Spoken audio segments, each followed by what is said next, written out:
नमस्कार. निवेदक विठ्ठल पवार या माझ्या यूट्यूब चॅनलमध्ये आपल्या सर्वांचं सहर्ष स्वागत. मित्रांनो, सूत्रसंचालन कसे करावे, 2 मिनिटाची लिखित स्क्रिप्ट कशी तयार करावी याबद्दलचा भाग क्रमांक 1 आपण मागच्या दिवशी आपण पाहिलेला आहे. तर आज आपण पाहणार आहोत की भाग क्रमांक 2 सूत्रसंचालनातील मास्टर स्किल होय, advance anchoring plus communication plus public speaking या व्हिडिओच्या माध्यमातून आपण पाहणार आहोत. तर सूत्रसंचालकानं आवाजावरती नियंत्रण कसं ठेवावं. सूत्रसंचालकाचा आत्मा म्हणजे सूत्रसंचालकाचा भारदार आवाज. सूत्रसंचालनात आवाज हे सर्वात मोठं शस्त्र आहे. मग ते कसं असावं, तर आवाज खूप मोठा नको, तसेच खूप हळू देखील नको. स्पष्ट, ठाम आणि भावपूर्ण सूत्रसंचालकाचा आवाज असणं महत्वाचं आहे. मग उदाहरणार्थ हे चुकीचं आहे. कोणतं? उदाहरणार्थ, आता पुढील कार्यक्रमासाठी मी विनंती करतो की, परंतु आता हेच वाक्य सुयोग्य पद्धतीनं कसं निवेदन करावं. आता आपण पुढील कार्यक्रमाकडे वळूया. शब्द कमी आणि प्रभाव जास्त. 8. सूत्रसंचालकाची देहबोली अर्थात बॉडी लँग्वेज. न बोलता बोलणं. प्रेक्षक तुमचं बोलणं ऐकत असतात, पण देहबोली पाहत असतात. लक्षात ठेवा, सरळ उभं राहा. सतत कागदाकडे पाहत बसू नका. हलका स्मित हास्य ठेवा आणि हातवारे सूत्रसंचालकाचं मर्यादित असू द्या. मग पब्लिक स्पीकिंग रूल.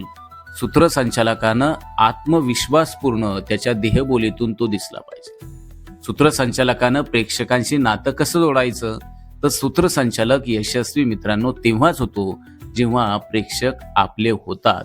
मग त्या ठिकाणी सूत्रसंचालकाने हे वापरा. आपण आपल्या सर्वांच्या मनात आपण अनुभवत आहोत. मग हे जे आहे, उदाहरणार्थ आपल्या सर्वांनाही जाणवत असेल की हा क्षण खूप खास आहे. ही जी ओळ आहे ती पहा कशी मनाला भिडते.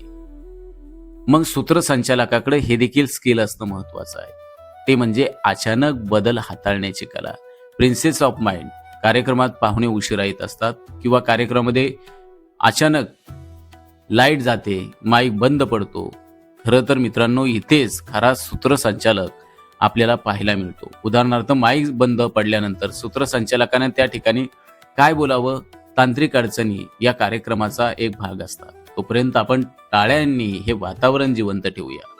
प्रेक्षक तुमच्या बाजूने होत असतात. 11. शब्द संपदा पण मर्यादित. मोठं शब्द वापरणं म्हणजे चांगलं सूत्रसंचालन नसतं, हे देखील सूत्रसंचालकाने लक्षात घ्या. मग त्यासाठी त्याने सोपे बोलणं गरजेचं आहे. सोपे शब्द वापरणे, अर्थपूर्ण शब्द वापरणे किंवा प्रसंगानुरूप शब्दांचा वापर सूत्रसंचालनामध्ये करणं गरजेचं आहे. मग हे सूत्रसंचालकानं टाळावं. यथोचित, अभिजात, विलक्षण, अति ह्याचा वापर आहे तो टाळावा. सुंदर, प्रेरणादायी आणि स्मरणीय या शब्दांचा वापर सूत्रसंचालकानं करणं गरजेचं आहे. 12. वेळेचे व्यवस्थापन. टाइम मॅनेजमेंट सूत्रसंचालकाला करता आलं पाहिजे. सूत्रसंचालक बरोबर कार्यक्रमाचं घड्याळ. भाषण लांबत असेल तर सौम्य सूचना सूत्रसंचालकानं देणं महत्वाचं आहे. कार्यक्रम मागं पडत असेल तर घट्ट निवेदन. उदाहरणार्थ, आपल्या वेळेचं भान ठेवत आपण पुढील कार्यक्रमाकडे वळूया. 13. स्क्रिप्टवरती अवलंबून राहायचं की नाही. स्क्रिप्ट हा तर खरं सूत्रसंचालकाचा आधार असतो. त्याचं सादरीकरण हा आत्मा असतो. सूत्रसंचालकाने मुद्दे लिहून घेणं गरजेचं आहे. पाठांतर करत बसण्याची गरज नाही. मगाशी सांगितल्याप्रमाणे ते समजून घेणं महत्वाचं आहे. जो सूत्रसंचालक समजून घेतो तो चांगल्या पद्धतीनं प्रभावी निवेदन करू शकतो. मग सूत्रसंचालकाने नैसर्गिक बोलावं. तेच लोकांना आवडत असतं, हे लक्षात ठेवा. परिपूर्ण सूत्रसंचालकाची 5 ओळख चिन्ह आहेत. ती कोणती पहा. 1. शांत स्वभाव. 2. स्पष्ट आवाज. 3. योग्य शब्द. 4. प्रेक्षकांशी नातं. 5. परिस्थितीवरती नियंत्रण. आपल्या सर्वांना या ठिकाणी सांगेल की सूत्रसंचालन ही कला आहे, पण सरावानं ती सवय बनते आणि सवयीतूनच परिपूर्णता येत असते. हे आपण सर्वांनी लक्षात घ्या. सूत्रसंचालन कसे करावं, त्याची स्क्रिप्ट कशी असावी, कशी नसावी, कसं बोलावं, कसं बोलू नये याबद्दलची अत्यंत महत्त्वपूर्ण माहिती या मी व्हिडिओमध्ये दिलेली आहे. आपल्याला हा व्हिडिओ कसा वाटला तर कमेंट्समध्ये नक्की तुम्हाला काय वाटलं तर ते नक्की लिहा.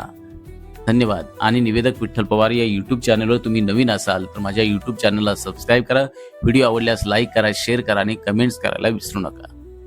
आमच्या चॅनलवर नवीन असाल तर सबस्क्राईब बटनावर क्लिक करा आणि बेल आयकॉन प्रेस करा.